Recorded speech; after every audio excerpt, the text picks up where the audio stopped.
Halo guys, film diringkas di sini. Hari ini saya akan menjelaskan film sci-fi Jerman yang berjudul Hidden Reserves. Spoiler di depan, berhati-hatilah. Dalam waktu dekat, masyarakat distopian muncul di Wina, Austria. 82% penduduk Wina hidup di bawah garis kemiskinan dan hanya 1% dari populasi, kemakmuran dan kekayaan terus meningkat. Karena lebih dari 2/3 populasi berada di bawah hutang tanpa ada sumber penghasilan untuk bisa membayarnya, sebuah perusahaan asuransi menciptakan sistem baru. Setelah kematian, warga yang berhutang dihidupkan kembali dan disimpan dalam keadaan senja buatan. Tubuh tak bernyawa mereka digunakan untuk beberapa tujuan sebagai kompensasi dari hutang yang telah mereka kumpulkan sepanjang hidup mereka.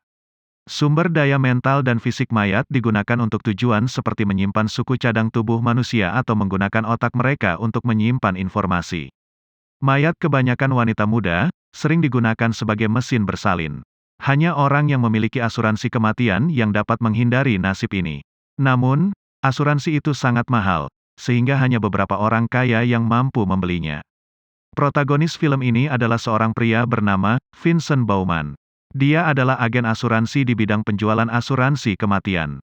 Vincent adalah salah satu orang kaya yang meyakinkan orang kaya lainnya untuk mendapatkan asuransi kematian dari perusahaan mereka. Di awal film, dia pergi bekerja untuk pertemuan penting dengan klien potensial. Di tempat lain, seorang wanita tua meninggal, tetapi keluarganya tidak mau menyerahkan tubuhnya kepada penagih utang. Oleh karena itu, mereka memasukkannya ke dalam kantong mayat plastik yang disedot untuk mengirimnya ke tempat lain. Namun, rencana mereka gagal ketika seseorang memberitahu tentara tentang wanita yang meninggal dan mereka ditangkap karena perbuatan mereka. Mereka membawa tubuh wanita itu keluar dari tas dan dengan cepat memulai proses kebangkitan untuk menjaga tubuhnya dalam keadaan vegetatif, untuk digunakan di masa mendatang. Kembali ke perusahaan asuransi, Vincent berlatih membujuk klien sebelum rapat.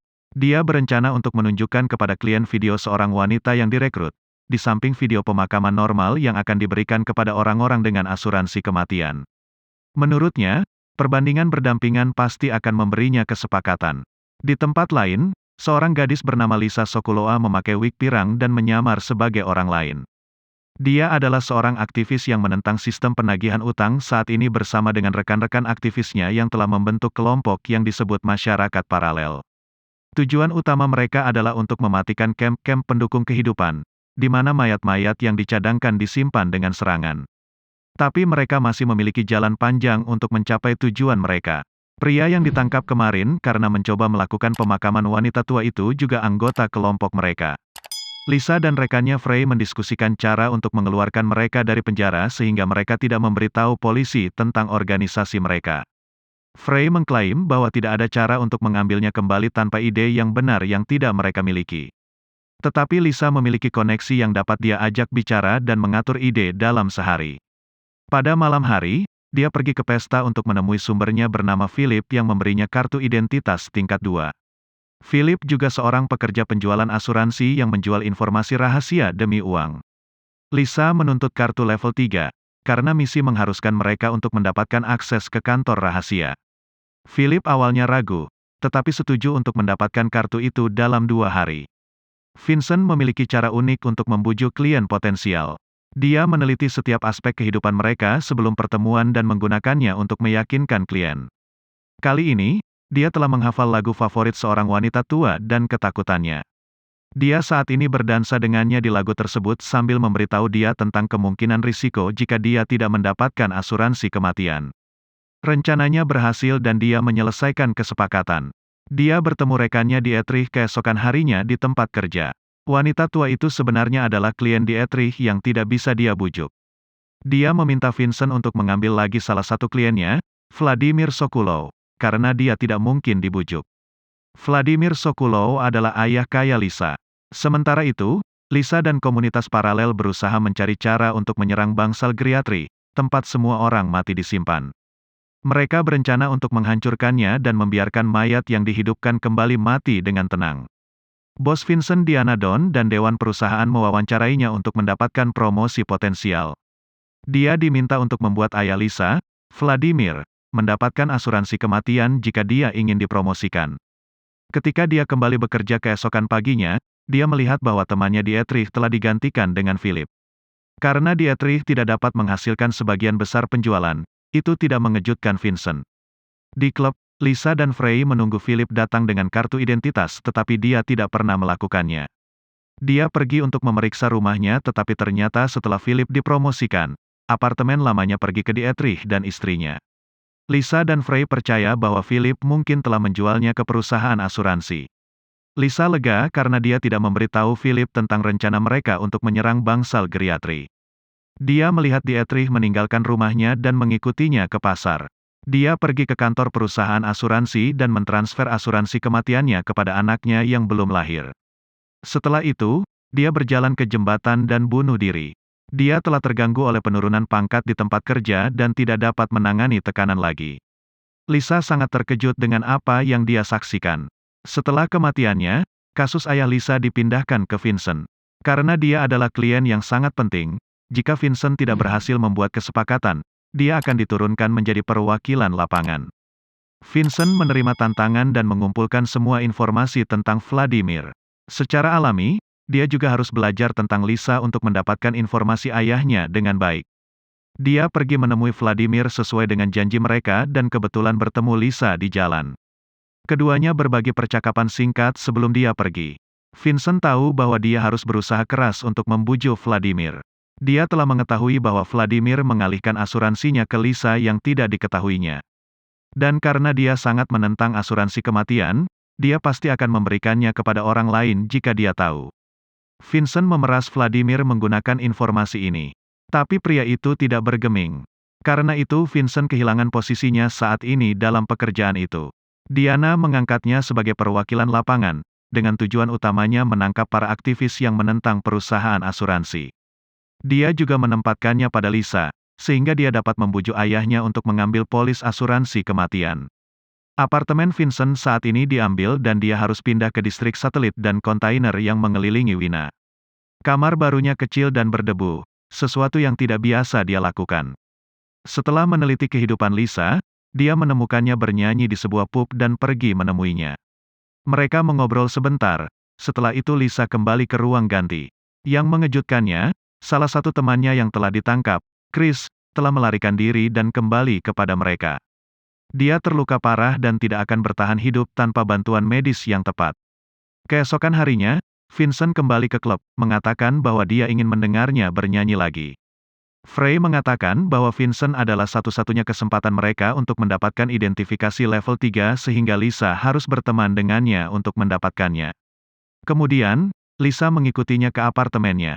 Dia menyewa kamar dengan pandangan yang jelas dari jendela dan memata-matai dia. Sementara dia melakukannya, dia memanggilnya dan meminta untuk berkencan. Vincent curiga dengan lamaran yang tiba-tiba, tetapi karena Vincent harus menggunakan dia untuk menemui ayahnya, dia menerima untuk pergi. Untuk memanipulasinya, dia mengungkapkan bahwa ayahnya telah mentransfer asuransi kepadanya. Keesokan harinya, Lisa bertemu Chris yang berada di ambang kematian. Dia memohon padanya untuk tidak membiarkan dia pergi ke bangsal geriatri. Lisa dengan cepat bergegas ke perusahaan asuransi dan mentransfer asuransinya ke Chris. Dia meninggal tak lama setelah itu, tetapi polisi meninggalkannya karena asuransi.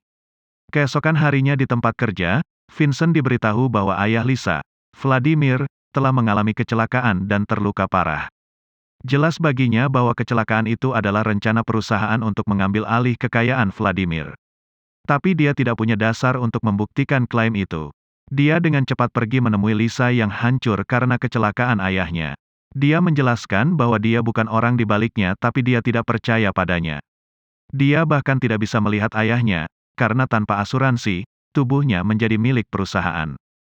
Dia berdedikasi untuk mengeluarkannya dari bangsal geriatri. Pada malam hari, Vincent pergi menemuinya di apartemennya. Mereka akhirnya berciuman dan bercinta.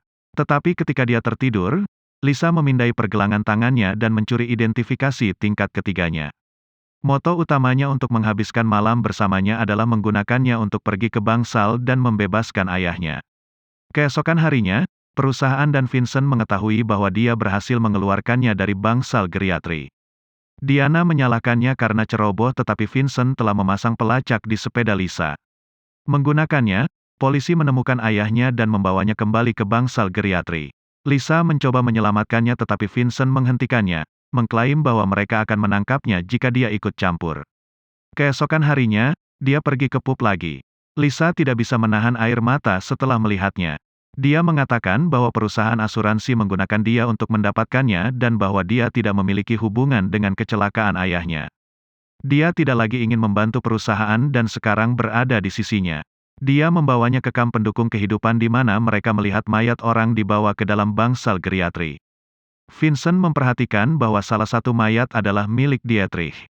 Dia muak bahwa perusahaan mengambil keuntungan dari kematian karyawan mereka. Lisa mengatakan kepadanya bahwa dia membutuhkan kartu identitas 3 tingkat untuk menemui ayahnya dan membawanya keluar. Vincent setuju untuk memberikan kartu namanya jika dia berjanji bahwa orang lain akan memasuki bangsal untuk menjemput ayahnya, karena dia tidak ingin membahayakan nyawa Lisa. Lisa kemudian membawanya ke taman air yang ditinggalkan di mana dia dulu bermain sebagai anak-anak. Dia mengenang masa kecilnya dan mengklaim bahwa taman adalah tempat favoritnya di seluruh dunia. Malam itu, keduanya bercinta dan berbagi informasi kartu. Keesokan harinya, Lisa menyamar sebagai karyawan dari perusahaan asuransi, berencana untuk tidak mematuhi Vincent dan pergi ke bangsal sendiri. Dia dan yang lainnya dari masyarakat paralel menyusun rencana rumit untuk melumpuhkan bangsal geriatri dari dalam dengan elektromagnet. Lisa memasuki tempat itu tanpa kesulitan. Vincent mengetahui hal ini dan mengikutinya dari belakang.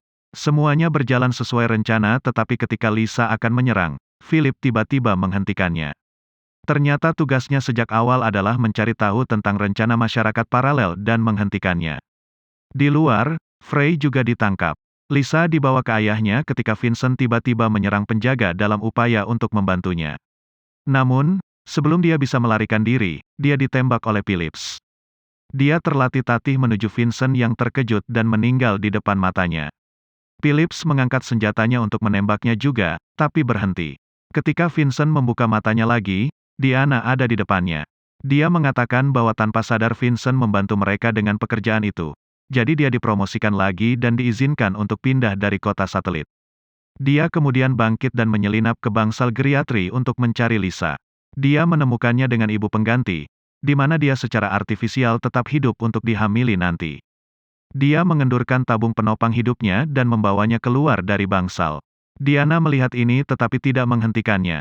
Akhirnya, dia membiarkannya tenggelam di seluncuran air tua yang biasa dia kunjungi saat masih kecil. Bantu subscribe untuk lebih banyak video seperti ini, nyalakan notifikasi, dan tinggalkan like untuk membantu channel ini. Terima kasih telah menonton.